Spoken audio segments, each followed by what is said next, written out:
ഭാസ്കരൻ മാസ്റ്ററുടെ ആത്മകഥയുടെ പേരെന്ത്? ഒറ്റക്കമ്പിയുള്ള തമ്പുരു.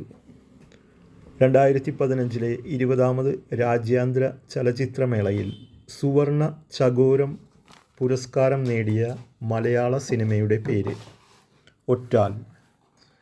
കേരള നിയമസഭയിലെത്തിയ ആദ്യ BJP MLA ആരാണ്? O. രാജഗോപാൽ. 2011 ഫെബ്രുവരി 19 അന്തരിച്ച മലയാളി അത്ലറ്റിൻ്റെ പേര്? ഒളിമ്പ്യൻ സുരേഷ് ബാബു.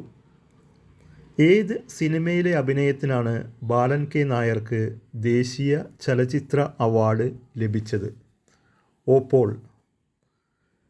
കുഞ്ചൻ നമ്പ്യാർ രൂപം നൽകിയ കലാരൂപം ഏതാണ്?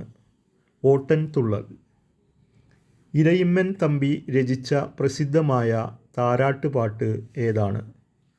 ഓമനത്തിങ്കൾ കിടാവേ. കുപ്പികളുടെ അടപ്പായി ഉപയോഗിക്കുന്ന കോർക്ക് ഏത് മരത്തിൽ നിന്നാണ് കിട്ടുന്നത്? ഓക്കുമരം. ജ്ഞാനപീഠ പുരസ്കാരത്തുക കൊണ്ട് G. ശങ്കരക്കുറുപ്പ് ഏർപ്പെടുത്തിയ സാഹിത്യ പുരസ്കാരം ഏതാണ്? ഓടക്കുഴൽ പുരസ്കാരം. ദക്ഷിണകാശി എന്ന് വിളിക്കുന്നത് കേരളത്തിലെ ഏത് ക്ഷേത്രത്തെയാണ്?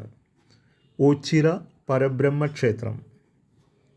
കായംകുളം വേണാട് രാജാക്കന്മാർ തമ്മിൽ നടന്നിരുന്ന യുദ്ധങ്ങളുടെ സ്മരണയ്ക്കായി വർഷം തോറും മിഥുനമാസം 1, 2 തീയതികളിൽ നടത്താറുള്ള ആഘോഷം ഏതാണ്?